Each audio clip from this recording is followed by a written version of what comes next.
Alhamdulillahilladzi zal'adin hudar rahmatan lil alamin. Wassalatu wassalam ala asyrafil anbiya'i wal mursalin Sayyidina Muhammadin wa ala alihi wa sahbihi ajma'in. Amma ba'du. Jamaah tarwih yang dimuliakan dan dirahmati Allah, dalam syariat Islam dikenal ada 3 macam sujud. Pertama, ada yang dinamakan sujud sahwi. Kedua, sujud tilawah. Dan yang ketiga, sujud syukur. Sujud sahwi, sujud yang hanya berkaitan ibadah sholat. Tidak ada sujud sahwi berdiri sendiri. Sedangkan sujud tilawah, sujud yang bisa terjadi di dalam sholat juga bisa terjadi di luar sholat. Maksudnya berdiri sendiri. Sedangkan sujud syukur, sujud yang dilakukan berdiri sendiri, tidak ada hubungannya ibadah sholat. Kita lihat yang pertama, sujud sahwi. Apa yang menyebabkan orang sujud sahwi? Dari namanya saja sujud sahwi, sahwi artinya lupa. Sujud sahwi berkaitan ibadah sholat. Makanya penyebabnya juga berkaitan terjadi hal-hal dalam sholat. Sujud sahwi dilakukan karena pertama, meninggalkan sunnat abadnya sholat. Kan sunnat sholat itu terbagi 2. Ada dinamakan sunnat abad dan ada dinamakan sunnat hay'ah. Sunnat abad inilah sunnat yang apabila tertinggal, terlupakan, diperintahkan untuk sujud sahwi. Antara lain contohnya at-tasyahhudul awwal, tahiyat yang pertama. Sebenarnya itu tahiyat mewakili 3 unsur. Tahiyat penghormatan, tasyahud pengakuan, penyaksian, kedua salawat. 3 unsur ini digabung, diwakili satu istilah. Kadang dinamai tahiyat, kadang juga orang bilang tasyahud. Ketika orang lupa membaca tahiyat pertama, maka diperintahkan untuk sujud sahwi. Pernah suatu ketika Rasulullah sallallahu alaihi wasallam pimpin salat. Ketika Nabi selesai dari sujud rakaat yang kedua, para sahabat menunggu-nunggu Nabi untuk singgah duduk membaca tahiyat pertama. Ternyata Rasulullah langsung naik. Dan ketika langsung naik, tegak lurus berdiri, para sahabat pun ikut berdiri. Nabi memberi penjelasan, andai kata ada orang hampir lupa membaca tahiyat pertama, begitu mau naik masih jongkok, masih lebih dekat dari ke bawah, tiba-tiba segera makmum mengingatkan, subhanallah, silakan imam kembali duduk, fala sahwa alaihi, maka tidak ada sujud sahwi atas. Tetapi kalau dia sudah hampir tegak lurus, apalagi kalau memang sudah berdiri, makmum berteriak subhanallah, jangan sekali-kali imam kembali dulu. Kapan kembali dulu? Batalat salatuhu, batal salatnya. Jadi makmum silakan ikut naik sebentar sebelum memberi salam, innaka hamidum majid, silakan sujud sahwi 2 kali. Silakan sujud sahwi 2 kali. Makanya orang kalau mau sujud walaupun membaca tahiyat terakhir, gaya duduknya itu tetap duduk iftirash, duduk model tahiyat pertama, bukan duduk tawarruk, karena kita masih mau melakukan 2 kali sujud. Begitu bangkit dari sujud yang kedua, langsung memberi salam ke kanan dan ke kiri. Ini yang pertama. Yang kedua, sujud sahwi dilakukan disebabkan karena terjadi keraguan-raguan di dalam salat, berapa jumlah rakaat yang dia lakukan. Ada orang sementara salat, ini biasanya terjadi kalau orang munfaridan, salat sendirian.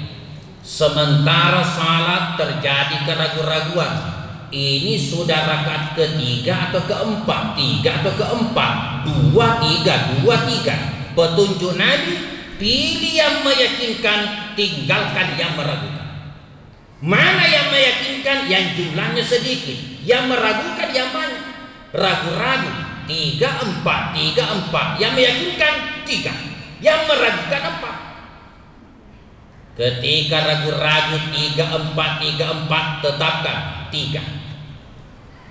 Andai kata itu as-salatul rubaiyah, salat 4 rakaat, silakan tambah 1.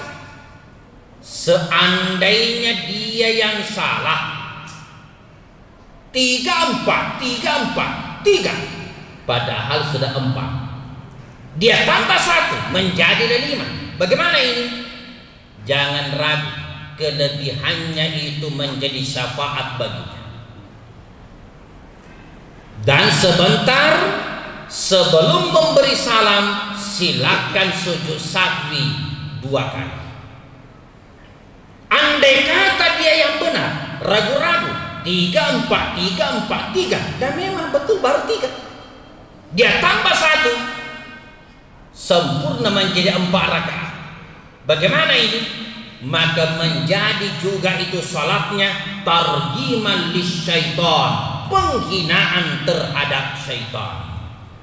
Apa maksudnya penghinaan? Ini kan kerjanya syaitan.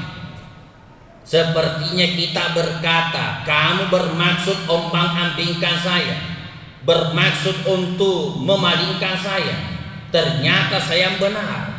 Tetapi walaupun dia benar, karena terjadi keraguan-raguan, tetap diperintahkan untuk sujud sahwi sebelum memberi salam. Terjadi keraguan-raguan di dalam salat. Kemudian yang ketiga, sujud sahwi dilakukan karena terjadi kelebihan jumlah rakaat. Nabi sallallahu alaihi wasallam pernah pimpin salat duhur 5 rakaat. Sebenarnya seluruh sahabat yang ikut sadar semua, tahu jumlahnya sudah 5 rakaat, tapi sahabat tidak ada yang menegur. Dikiranya ada ayat turun peraturan baru. Makanya selesai Nabi memberi salam, langsung sahabat tanya, ya Rasulullah, ahadatsa syai'un fi shalah, apakah telah terjadi sesuatu dalam salat? Maksudnya jangan-jangan tadi ini ada ayat turun menjadi salat duhur itu 5 rakaat. Katanya enggak. Maaf ya Rasulullah, salat kita tadi 5 rakaat.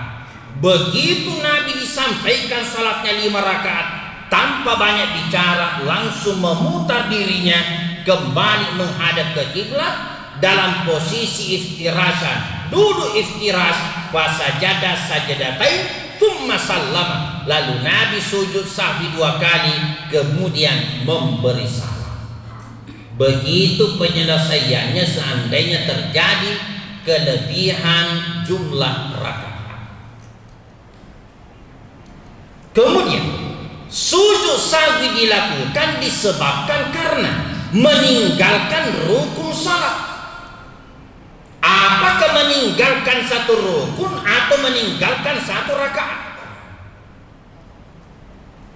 Nabi pernah pimpin salat asar. Nabi pimpin salat asar 2 rakaat. Selesai 2 rakaat, memberi salam Nabi. Nabi keluar dari Masjid Nabawi sambil bersandar-sandar di sebuah pohon. Ikut sahabat, hadir di situ Abu Bakar As-Siddiq, Umar bin Khattab. Yang namanya kalau terjadi kesalahan atau sesuatu yang lain dari biasanya jamaah itu berbisik-bisik. Apalagi kalau yang pimpin salat adalah orang yang dituakan, orang yang memang dianggap sebagai ikutan. Ini memang Rasulullah. Para sahabat pun bisik-bisik. Kalau seperti kita, itu tadi kenapa ya? Kenapa 2 rakaat? Berbisik-bisik. Salah seorang sahabat yang nama aslinya Khirbaq bin Amr. Khirbaq bin Amr nama aslinya, tapi akrab dipanggil oleh Nabi Zalyadain. Zalyadain artinya memiliki 2 tangan. Kenapa dipanggil itu Khirbaq bin Amr Zalyadain? Itu karena tangannya panjang tangannya. Bukan maksudnya panjang tangan pencuri. Memang panjang, memang tuh tangannya. Langsung dipanggil oleh Nabi, Zalyadain, ta'aluna. Zalyadain, sini. Ada apa? Kenapa bisik-bisik? Maaf ya Rasulullah, itu tadi salat apakah dikasar atau Nabi lupa? Saya tidak mengkasar. Kalau begitu Nabi lupa. Salat kita tadi ya Rasul cuma 2 rakaat.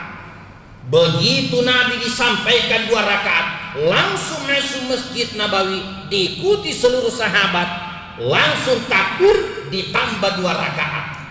Kemudian setelah membaca tahiyat terakhir sebelum memberi salam, Nabi sujud sahwi 2 kali.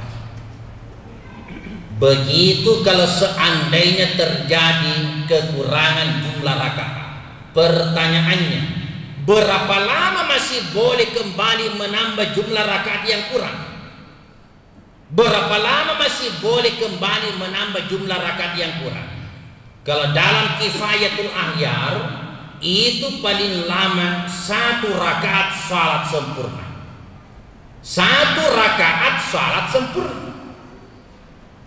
Kalau sudah lewat setengah jam baru diingatkan, tadi kurang 1 rakaat, fa'idis shalah, maka ulangi saja salat. Dianggap itu sudah batal. Jamaah yang dimuliakan Allah, berdasarkan hadis ini oleh sebahagian ulama fikih ada yang memfatwakan dibolehkan ngomong untuk meluruskan imam yang tidak mengetahui apa kesalahannya. Kan ngomong itu membatalkan salat, tapi imam ini tidak tahu apa kesalahannya. Kalimat subhanallah sudah tidak mempan. Kan kalau laki-laki membetulkan imam subhanallah, subhanallah. Kalau perempuan at-tasfiq, tepuk tangan, memukulkan telapak tangan kanan ke punggung tangan kiri. Itu ke perempuan membetulkan imam. Tapi ini tidak mempan. Subhanallah, imam tidak tahu kesalahannya. Di Makassar hadirin, di Jalan Tinumbu, Masjid Nurul Rahman, salah satu masjid yang juga saya pernah tempati pengajian maghrib isya, terjadi satu kejadian. Kebetulan itu salat asar, laporan jamaah yang lain. Imam ini pada rakaat terakhir cuma satu kali sujud. Begitu bangkit dari sujudnya, langsung duduk tawarruk, baca takbir. Begitu imam mau memberi salam, as-salam, berteriak mau subhanallah, subhanallah. Pikirnya ini imam jumlah rakaatnya kurang, akhirnya bermaksud lagi mau berdiri. Allah, tambah berteriak mau subhanallah, subhanallah. Bingung dia orang Makassar, langsung balik kiri ya kak, maksudnya yang mana? Menurut sebahagian ulama fikih, berdasarkan hadis itu tadi, maka dibolehkan ngomong satu kata dua kata untuk meluruskan kesalahannya ini. Dalil yang digunakan tadi ini Hirbaq bin Amr dengan Rasulullah sedang ngomong, bahkan keluar dari masjid, karena Nabi tidak tahu apa kesalahannya, apa yang tertinggal, apa yang terlupakan. Maka Rasulullah menambah 2 rakaat yang tertinggal itu. Maka dipahami seandainya ada imam yang tidak tahu apa kesalahannya, apa yang terlupakan, dibolehkan ngomong satu kata dua kata untuk mengingatkan. Ini sengaja, tapi seakan-akan tidak sengaja karena ad-daruriyah. 11 yang membatalkan salat dalam fikih, satu diantaranya al-kalamul amdi, berbicara dengan sengaja. Tapi kalau tidak sengaja, biar sampai satu alinea. Saya ingat kelakarnya kiai saya di pesantren, teka-teki, guru tak bilang begini, ada orang salat, satu imam, makmumnya 2, tapi salat menghadap laut, apa sungai, persis tahiyat, ada ikan lompat, tasnya lagi buang imam, wih, balik lumpuh. Ngomong yang di belakang, Pak Imam, tidak bisa orang ngomong kalau salah. Bilang samping kirinya, itu sebabnya saya tidak ngomong-ngomong. Mati lo tuh. Pertanyaannya guru kita, mana batal salatnya? Semua santri bilang batal semua karena ngomong. Yang lain bilang imam sah, makmumnya dua-dua batal. Kenapa? Imam itu refleks, kaget, tidak sengaja, kaget dia. Sedangkan yang 2 itu sengaja. Kenapa pergi tegur Pak Imam? Yang satu ngomong, itu sebabnya saya tidak ngomong-ngomong. Jamaah sekalian yang dimuliakan Allah. Kemudian terakhir, meninggalkan salah satu rukun bagian salat. Sempat tadi dijelaskan guru kita di waktu duhur. Orang misalnya lupa rukuk, orang lupa rukuk, jangan hanya diganti sujud sahwi, ganti itu rakaat yang tertinggal. Bagaimana caranya diganti? Misalnya ada orang salat dari berdiri, mestinya kan rukuk, tapi begitu dia takbir Allah, langsung turun ke bawah. Nanti sujud baru diingat, astagfirullah, lupa saya rukuk. Jangan coba-coba kembali. Kapan kembali batal salat. Jadi bagaimana? Terus saja sujud, bangkit dari sujud, kemudian sujud kembali, sudah sujud bangkit, kemudian berdiri, baca Fatihah, baca surah, rukuk, bangkit dari rukuk i'tidal, turun sujud, bangkit dari sujud, sujud, kemudian bangkit, terus berdiri, baru dihitung 1 rakaat. Itu tadi yang pertama yang tidak ada rukuknya, dianggap cuma gerakan penyesuaian, tidak dihitung. Jadi ini nanti orang kalau diperhatikan sepertinya 3 rakaat baru membaca Fatihah, padahal sebenarnya tetap 2 karena rakaat yang pertama itu tidak dihitung karena tidak ada rukunya. Sebentar, innaka hamidum majid, sebelum memberi salam silakan sujud sahwi 2 kali. Begitu penyelesaiannya. Andai kata yang kita lupakan adalah bagian-bagian rukun dari persoalan-persoalan sholat. Jamaah tarawih yang dimuliakan dan dirahmati Allah, insya Allah berkaitan sujud tilawah dan sujud syukur kita lanjutkan sebentar subuh. Mohon maaf atas segala kekurangan. Wabillahi taufiq wal hidayah. Assalamualaikum warahmatullahi wabarakatuh.